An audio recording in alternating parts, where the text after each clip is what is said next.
Yo, hello everybody, and welcome to another episode of News, Games, and More here on IGN, and I'm your host on the Friday edition of the show, Akeem. Hey, how's it going, guys? Joining me today, we also have Terry, Stella, and Mitchell to discuss our topics. How y'all doing? Hey, Pretty Keem. good. Mm-hmm. Yes, it's Friday. It's Friday. I'm super duper excited for many reasons because it's, the end of the week, the work week, and also because we got another Night City Wire live stream from the good folks over at CD Projekt Red in anticipation, of course, for Cyberpunk 2077, which I'm pretty sure we're all excited for. And a lot has come out of it. For starters, we got the PC specs, both the minimum and the recommended requirements, which I believe is on your screens right now. Now, looking at the minimum and recommended requirements, I was personally very, very surprised because my rig kind of just supersedes both the minimum and the recommended. And I was originally going to get it on the PS4 and then later on the PS5, but I'd be a freaking fool to do that now, just looking at the minimum and the recommended. Mitchell, what do you think of this reveal?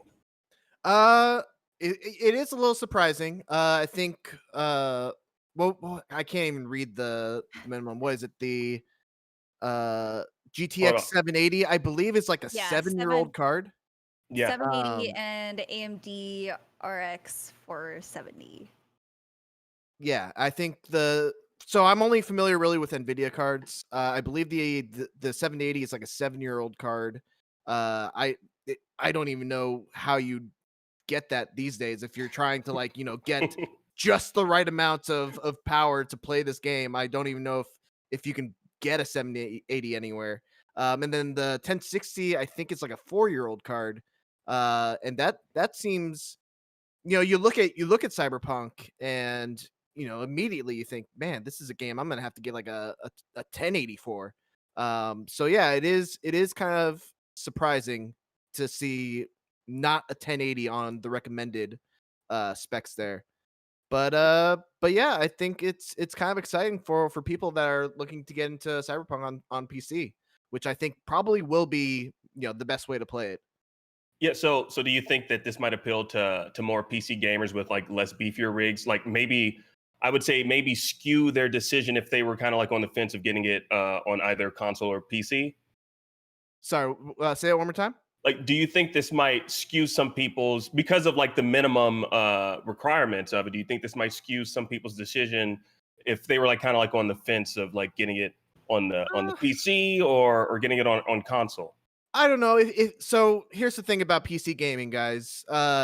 It's not like consoles where you just put the game in and it works as you expect it to, as the developer expects it to. So I definitely wouldn't aim for minimum specs, just to barely be able to run it. You're probably not going to be super happy with how it runs. So yeah, so I don't think it's really gonna sway people much either way.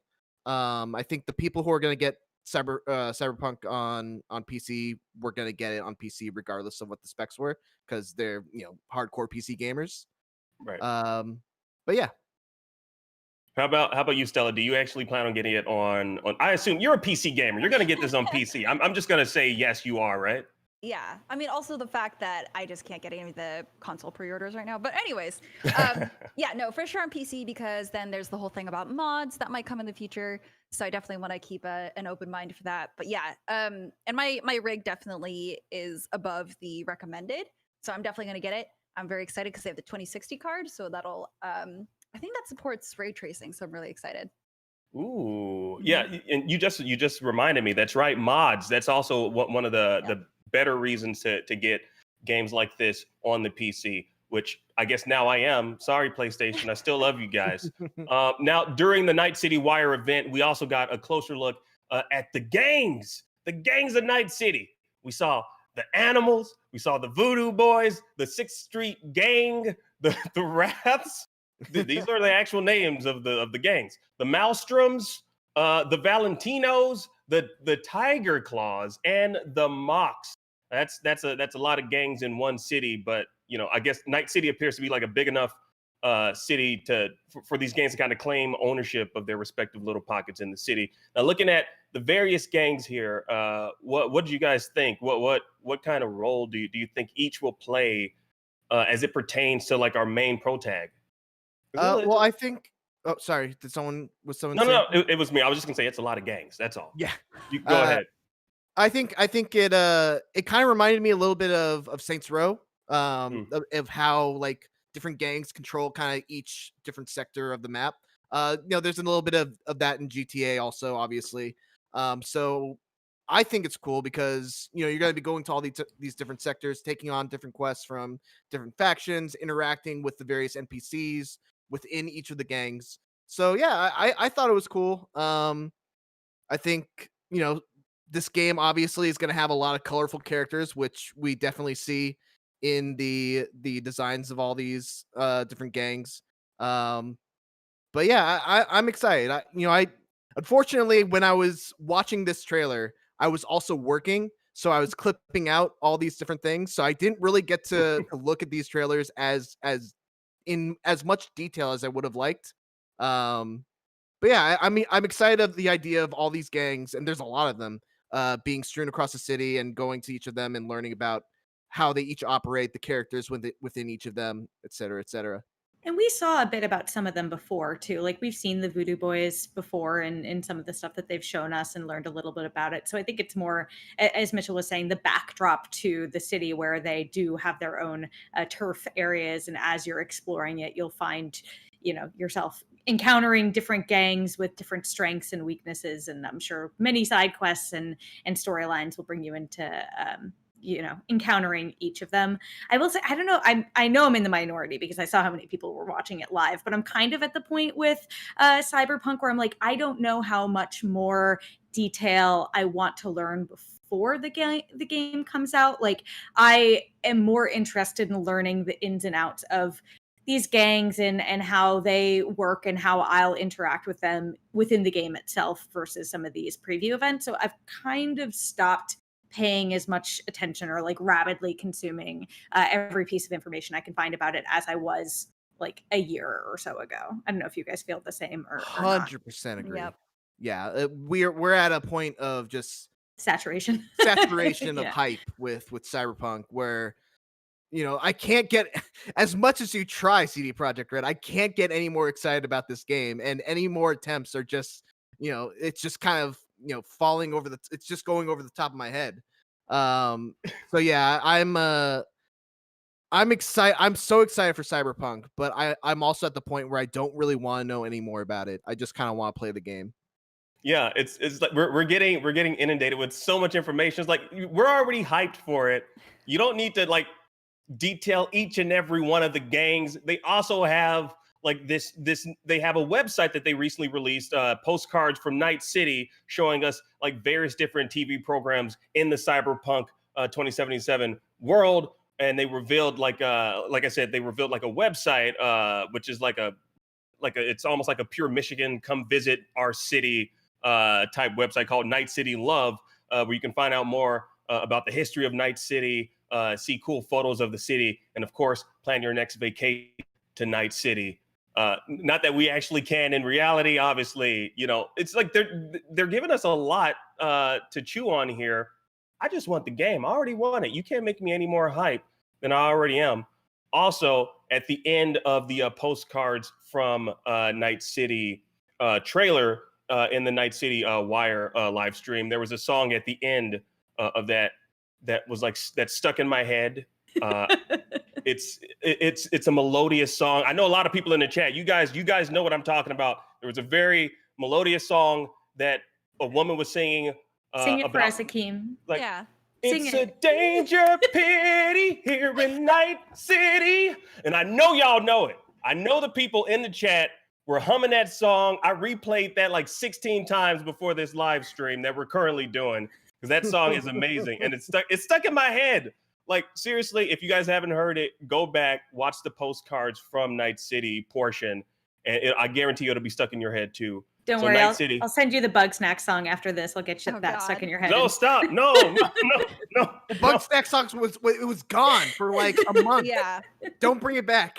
Yeah, what are you doing? Why'd you do that, Terry? Now I'm gonna be humming that song too this weekend. Oh well. Moving right along though, guys. TikTok, the clock is tick-tocking for TikTok. The department I think you mean TikTok on the clock for TikTok. exactly. Oh my God. Okay, See what yes, I for the did news. there? Oh no, keep going. This is great. Great content. So the Department of Commerce has ordered that downloads for the mobile apps, TikTok and WeChat, be banned in the U.S. from Sunday. Now, what does this mean exactly? Well, that means that the U.S. users of these apps, both of them, I don't use WeChat, I use TikTok, will not be able to download the app after September 20th. You can still use it if you have it already on your phone, but don't expect any sort of updates, which obviously might render it it won't function the way it properly would if you got updates anyway. So that's happening now. The apps will be fully banned and made illegal, which is crazy to even think, on November 12th if President Trump's security concerns with TikTok and WeChat are not resolved by that particular date. Now I personally, I kind of feel like, as a company or any company, if you're using the app, you'll survive, a TikTok-less world. But there are many influencers on the platform that have like pretty much made their livelihood, believe it or not, on the platform. So they'll likely have to kind of like pivot and hope that their audiences somehow follow them to wherever they land next. So I kind of want to talk about this topic from that particular perspective. What type of impact do we think this will have on the few of us that kind of look at TikTok as like a revenue stream? Well, the other I think important part of this too is like there is this deal that is in place for the company Oracle to potentially be like the safe tech supervisor for TikTok in the States, and that deal has the deadline of closing by November 12th, I believe, which would be the same day that if that deal doesn't come together, basically like TikTok will be banned after that in the States.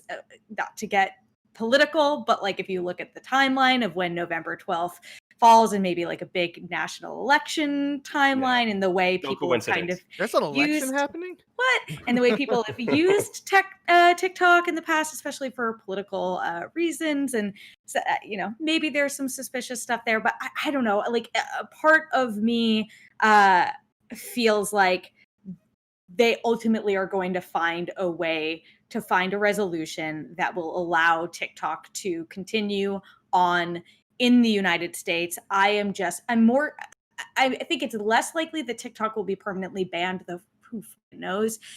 But what I'd be more curious to find out is like, what are those changes going to be and how will that impact the platform if the Oracle deal comes together and if that goes into effect, and how may the platform change long term after that happens. Yeah, like it's crazy to think that having an app on your phone could potentially be illegal. Like such like a very widely known app like TikTok. Again, like companies like IGN, we're on TikTok, so it's it kind of makes you wonder, if this does happen. I don't want to live in a TikTok-less world. I'm just going to say that right now. We already lost Vine. I know, right? We're living in a Vineless world. So like, I don't want to know what this world will look like, but how do we think that might affect like companies like us, like IGN? Like, are we just gonna delete it? Like, are we gonna go rogue and still post? Like, I'm kind of curious, like, I think ultimately it would come down to the distributors of TikTok. Like, I don't think that, would it be on Apple to remove it from phones or something like that? Or would it just like not have it function anymore and shut down the functionality on those platforms? And we all know that TikTok is impossible to use on a browser. So you really have to use it on a phone device or something like that. I mean, I think we're already seeing it happening with like Instagram Reels, and YouTube is creating their own TikTok knockoff. Like, I think what's going to happen is similar to Vine. You're going to see those people who, we're only recently getting to the point where people can like really monetize on TikTok, like creators can really monetize on TikTok and brands can. So I would imagine that they probably would go to similar platforms that are popping up with big user bases. And again, the same thing that happened with Vine, as there were kind of like emulations and knockoffs from some of the bigger brands. But I think TikTok is good for the like security concerns aside. I think that the idea of like a competitive market for social media apps and having something like a TikTok come forward is valuable, and having everything go back to just like owned by Google or owned by Facebook. And having these mega corporations kind of like run all of our social media, especially being so algorithm driven in the way we are. I don't know. I think some healthy competition is a good thing. But again, I'm like trying to be optimistic and hope that the deal comes together. TikTok doesn't end up getting banned, and this is more just a line in the sand to not keep dragging things out. And Trump showing he's like serious about his TikTok concerns. Yeah, hopefully we don't see an end to TikTok. And anyone that's watching that is like an influencer that's on TikTok. If you're watching this, or if you read the news, you might want to start thinking about like an exit strategy or something. Like start migrating your audience over to Twitch or YouTube. I mean, YouTube is great for like, like short formatted content. Like you can put, 16 second videos up, or however long TikToks are, and it would make sense. But like it might be time for some of these, I assume they're mostly teenagers that are like really like leading the way on the platform, and Will Smith. But he's Will Smith. But like you might want to start like just thinking about like the long term. If you do actually plan on making this digital content creation like your livelihood, just like jumping on those other platforms. At least I would. I've been on YouTube since 2006. So that's I haven't been making videos since 2006, but I've been on there since 2006, and it's been a safe haven for me ever since. Haven't needed to go to any other platform. So I don't know, but reconsider your strategy as influencers, guys. From another influencer, think about your influence. Learn how to edit those videos outside of the app. I don't know about you guys, Yeah. but I see most of my TikToks on Twitter first anyway. Yes, and Instagram. Yeah, that's fair. And Instagram, yeah. Like think about the branding too, because like that little logo that's moving in the corner never goes anywhere. So you know exactly, this is a TikTok, but it's on your IG story. Yeah. Okay, cool. So I guess We some people solved are it. smart about that. Yeah. Now moving right along. What's that? I was Stella, just you have gonna something to point say out about that TikTok? at least TikTok has given their creators like this has been such a broad issue that at least creators know that there's something that might happen, so they're able to prepare. And I've seen a lot of people being like, hey, follow my Instagram just in case something happens, unlike Mixer, where they were just like, oh, you're out of a job, sorry, Yeah. So at least there is this like kind of an announcement phase where they're just kind of slowly moving things over as best as they can. So Mm-hmm. yeah. Well, good luck, TikTokers. You're gonna need it. Moving right along to our next story. They are gonna need it, though. I'm not lying. No. DC's Harley Quinn animated series will return for a third season. I'm super excited for that. Seasons 1 and 2 were so damn dope. But there's a bit of a catch for you DC Universe users. You'll only be able to watch it on HBO Max. It's been confirmed by DC that the DC Universe streaming service, as we know it, is going away. So rip to that. It's going to be rebranded as DC Universe Infinite, where it'll emphasize DC's library of 24,000 digital comics. So yeah, you're paying to stream comics, guys. Now, do we think this is like a level up move for like Harley Quinn and other former DCU exclusive shows like Doom Patrol, which is also on HBO Max now? And what about like the folks that paid for the streaming service primarily for like those exclusive shows? Like how do we think they probably feel about this move? It's a bummer for me because I have like a year's worth of DC Universe that I still haven't gotten through, and Harley Quinn was my favorite thing to watch on there. So to not get to watch season 3 on DC Universe kind of sucks for me because I don't have HBO Max. But but yeah, I mean, it's understandable, I guess. I don't know how much. Do you know how much DC Universe is going to cost once all these shows leave the service? No, I don't know. I don't know if that was in the actual Let me report. see if I can find that. You guys can talk now. See if I can find that Yeah. answer. Terry's I'm on on it. I'm on it. Terry's on it, yeah, because that'd be pretty interesting. Yeah, I'd like to know if it's gonna decrease, because primarily people got DC Universe for like those exclusive shows like Doom Yeah. Patrol, Titans, Swamp Thing for one And- season. And Continue. what was interesting about it is that it was actually a very low price for DC Mhm. Universe. So like you could get all those shows and the comics for I feel like it was less than $10 a month. Mhm.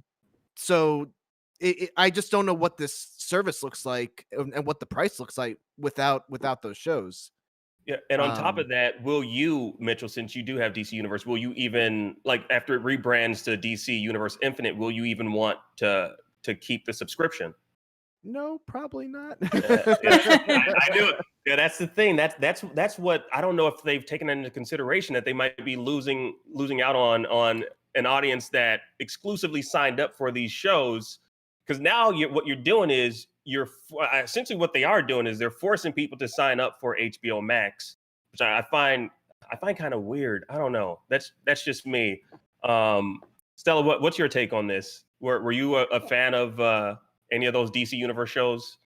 I was told to actually do like the free trial that they offer Mhm. because I was interested in seeing the Red Sun Superman movie, which I watched on Amazon because I was like, oh, I don't have an account. But I was like, Mm. oh, I'll sign up later and catch up on all these shows. And now I'm like, oh, this kind of sucks. Like this was their like central hub, right? Yeah. I don't know why they're doing that change. Like I stopped my HBO subscription because I was like, I don't really watch anything on here. Also, I've always found the app to be super buggy, but I don't know if that's just me. So I don't know. It's so weird to me. Like I know there is a huge fan base for the comics.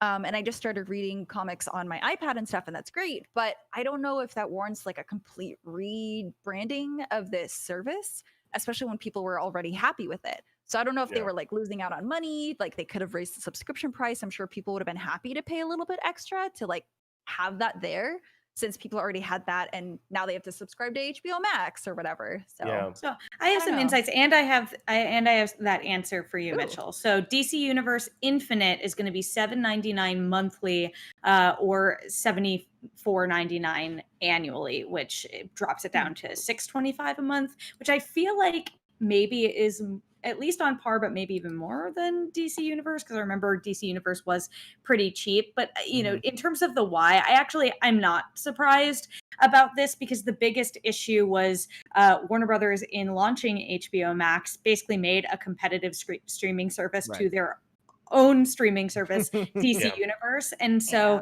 it sounds like they're repositioning DC Universe Infinite to be a competitor to Comixology, which is like the best way to consume comics, in my experience, digitally. And so it seems like their model is shifting there. And then, if DC Universe had a bigger audience than HBO Max, or a competitive audience in any sense for these shows, then DC Universe, the streaming service, wouldn't be going away. But like, to me, this shows that they're like, okay, it doesn't have that. Maybe HBO Max isn't growing or making as much of an impact as they had hoped it would this year. So why are you separating the homes of your most valuable shows that people are talking about, like Harley Quinn, like Doom Patrol, have those be on one central location, and then continue working on the brand confusion of HBO Go is different than HBO Max, but you can get stuff on DC Universe. Like it's too many places. So yeah, I mean, I'm not super surprised. It makes sense to me. I really think it's a huge bummer for people like you, Mitchell, who did pay for a year upfront, because like, what are they going to do then? Like, how is your subscription going to transfer? But personally, I think the biggest issue with any of this right now is DC Universe is available on my Roku and Fire Stick, and HBO Max still isn't. They haven't made that deal, and so it's like I want to watch these shows, and I have to like Chromecast it from my computer to my TV, or have it go through my PlayStation to be on my TV instead of just using a smart TV. Like Peacock, just before we went live, like announced their deal where they're going to be on Roku now. Warner Brothers needs to get that deal together because that's such a big audience that they're not tapping into. And hopefully they do that in time for like all these shows to shift over and come back and be HBO Max exclusives. End rant. No, yeah, that's so funny that you used to say that though, Terry, because that's what I was thinking. And we have a comment from General Chaos from IGN.com who says they really need to get an app on Roku and Fire Stick. Really dumb to keep losing out on those users, but dumb is their way. I don't agree with that last statement. But I had to say it. It's his entire comment. But because I remember when I first, so I have HBO Go, and when I had to update it on my phone because I was about to Chromecast it, it forced me to. Apparently, I had HBO Max, and so I upgraded to HBO Max. It just turned into HBO It's Max. so confusing, Akeem. It's It so is. confusing. I don't know what you're talking about. You Okay, lost but me. I have a Fire Stick, right? And so I was like, all right, cool. Let me update, HBO Go to HBO Max on my Fire Stick, which it doesn't allow you to do. But one of the things that I noticed that they did that I don't know why they couldn't just do with DC Universe is I was like, all right, I can only on my Fire Stick. So what am I watching on HBO Go? I want to watch Lovecraft Country, but fortunately, it's on HBO Go and HBO Max. So I was like, why couldn't they just like leave those shows for those people that are on DC Universe that just have that streaming platform on that and yet bring the shows on HBO Max as well? I don't know why they couldn't just do both. That's what they did with Lovecraft Country. So you can still get it on HBO Go and it's obviously on HBO Max. I'm curious if if they're going to eventually shutter the idea of HBO Go, because frankly, it's the most brand confusing thing that they have. But I'm sure that financially speaking, it didn't make sense to keep. I'm sure that there is a bigger HBO Go subscriber base because of Game of Thrones and everything like that, or user base than there was for DC Universe. But yeah, I again wouldn't be surprised if down the road they say the way that you can see, HBO shows virtually is if you're on HBO Max, though of course you get HBO Go if you pay for HBO on cable. So anyway, it's very confusing. It really I am not a streaming service financial expert, but yeah, I'm just glad these shows didn't go away with DC Universe. That would have been an even greater tragedy. Yeah, let's just appreciate that Harley Quinn's getting a season 3. Right? Yeah. That show's amazing. Now in more Doom Patrol. Yes. Oh, I love that show so much. Now, in our last story, less confusing than the last one, Sony has said that the company doesn't plan to bring its new first-party games to a Game Pass-like subscription service because it wouldn't be sustainable. Now, of course, they're referring to the video game subscription service for Microsoft for use with its Xbox One console and Windows 10. Pretty much the Netflix of video games, coined by Forbes. Not me. I didn't make that up. Now, Sony Interactive Entertainment CEO Jim Ryan told GamesIndustry.biz that for them, Sony having a catalog of games is not something that defines a platform. And, quote, we are not going to go down the road of putting new releases titles, it's weird, new releases titles into a subscription model. These games cost many millions of dollars, well over 100 million to develop. Now he doesn't see it as sustainable. Do we agree with this? Is a subscription-based model for new releases a good or bad idea? Or do we think saying it's not a sustainable model, even though it appears to be working for Microsoft, is just like his subtle way of maybe throwing shade on Microsoft's Game Pass? My reaction to reading this news was, duh. There's a very important distinction to make between Sony and Microsoft in terms of their strategies going into this console generation. Sony is doubling down on first party exclusives. They are and they've kind of always done this. They've always been a really good company when it comes to first party exclusives. You look at Jak and Daxter, you look at Uncharted, you look at Horizon, God of War. You can just go on and on just listing all these great exclusive PlayStation games. And Microsoft kind of used to do that, but recently they've kind of moved away from that. It's pretty much it's kind of like the Gears and Halo machine in terms Mhm. of like big AAA first party exclusives. And recently, you know, they've made those studio acquisitions. They're trying to change that, but I think, you know, there's a fundamental difference in the strategies of both uh Sony and Microsoft. Microsoft is doubling down on Games Pass and this insane value of having all these games as part of this subscription service. And Sony, on the other hand, is doubling down on these are games that you can only get on a PlayStation 5 and a PC. um, but yeah, so it to me, like, of course, it doesn't make financial sense to have all those first party games be a part of a subscription service. Um, because there's so many of them, and Yeah. they're you know, there's such a budget that goes into all those games. Right. Yeah. Yeah. 100%. Just like you said. Yeah. Yeah, and I feel like having, you know, potentially, yes, it could devalue the value of your first party exclusives, especially for new releases, to have them be a part of a subscription. Whereas PlayStation Plus much more tends to serve as a place to either like reintroduce you to something that you used to play before that may still have value, or introduce you to something that maybe might not have been on your radar, like a Fall Guys, that can really explode because suddenly you have the subscription, everyone has it available, and you want to keep playing it. So yeah, I it makes sense to me. I mean, my understanding of like the distinctive strategies, to your point, Mitchell, is like PlayStation is saying we have these great games you can only play here. Xbox is saying we have games you can play many places, but they look best here, essentially. And why not have Xbox then have a subscription service where if you have the choice and you can get them there, you know, why would you go to another platform unless it is a platform exclusive? I don't know if that's a misrepresentation. If you guys agree or disagree with that. No, I agree. Yeah, totally. Stella, what do you think? Is a subscription based model like for new releases like a good or bad idea? I think we might have a general consensus here, but Yeah, no, I agree with everyone. I've noticed that with the Game Pass, a lot of it has been like, you know, what is it, more indie games now? So it kind of makes a little bit more sense as opposed to it being like a AAA title. Like, I mean, it makes sense that Halo it was out because it's a game that's been out for a while, and now the collection is on PC, which makes sense because they want to make, you know, more sales, which works out.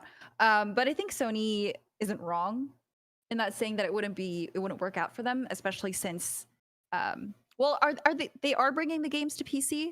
Is that what you said? Some of them. Some of them. Yeah, I think they're still kind of working out which games are coming to PC, but like there was a couple games during that presentation where it said like console exclusive and then also available on PC. Yeah, the little Yeah. text. They I actually think made a that's still mistake like on Demon Souls, apparently. They had it originally on Demon Souls that it no. was available on PC, and then they took that trailer down and had to clarify that it was only going to be on PS5. oh Okay, well wow. now I'm upset. That just Stella drives just went me through a weird. roller coaster I in like 5 did. seconds. A lot Everyone of went on people are that roller probably coaster, yeah, man. exactly. A lot Well, of now people I are need probably upset about that. now I need to get this pre-order if I ever get it. Yes, you do. Yes, you do. I tried so hard. Yesterday it was available at like 6 at Walmart, and I tried as soon as I refreshed, it was gone. 10 seconds. I feel like I got lucky. Like I literally just saw someone post, hey, you can pre-order it at Walmart. I was like, oh, okay, cool. Let me do that. And then I had no problem. Like I don't like everyone that I've talked to is like, it was in my cart, but it disappeared. But on the first try, It it was worked for you. me. It was What? you. It was me. I took it from your cart. I Yeah. didn't know. I know. I was gonna say I was able to snag 2. Stella, we can chat after the stream for real, Yes. for real. Okay. But yeah, Yeah. Give Stella your eBay handle so she can Yeah. bid on pre-orders. I'm also gonna say this is a really great time to plug our IGN Deals Twitter account run Yeah. by our deals team, because they, I swear, have been doing such a great job Mhm. internally for us, selfishly, as you hear us struggling to get these, flagging like the second the deals go up and when they go down then again. And I know they've helped a bunch of people, and they're doing such a great job. And if you haven't gotten a PS5 or you want to be ready for the Xbox Series X or S, I would recommend that you check them out, follow them on Twitter. They're just great. Just Absolutely. Yeah, it's a great time to be a Sony pony boy. I'm so happy. And also a guy in the comment section, players, he keeps spamming in the chat. Xbox has no games. Relax, buddy. All right. Relax. Oh, thank you. It got deleted. I just wanted everyone to know that this is a live show, so we can see your comments. Yeah. So relax, buddy. And they have games. Okay. Yes, exactly. They have Relax. Well, Terry, Stella, Mitchell, thank you so much for joining me on yet another episode of News, Games, and More. This was so much fun. I love talking games and news and stuff and plus and more with you all so much. This is so much fun. The plus is my favorite part. I know. Well, that about does it for us on News, Games, and More. But stick around for Watch From Home Theater, where I'll be joining movie buff Clint here at IGN in a watch-along party for Netflix's The Babysitter Killer Queen with director Mick G and star of the movie Judah Lewis. It's gonna be fun. You know, we're gonna have some drinks. We're gonna make some fart jokes probably, and so much more. So join us here at 5 p.m. Pacific time, 8 p.m. Eastern time. Now I got to go hop off and get ready for that madness over there. But News, Games, and More will return next week. We'll see you guys then. Bye. Bye.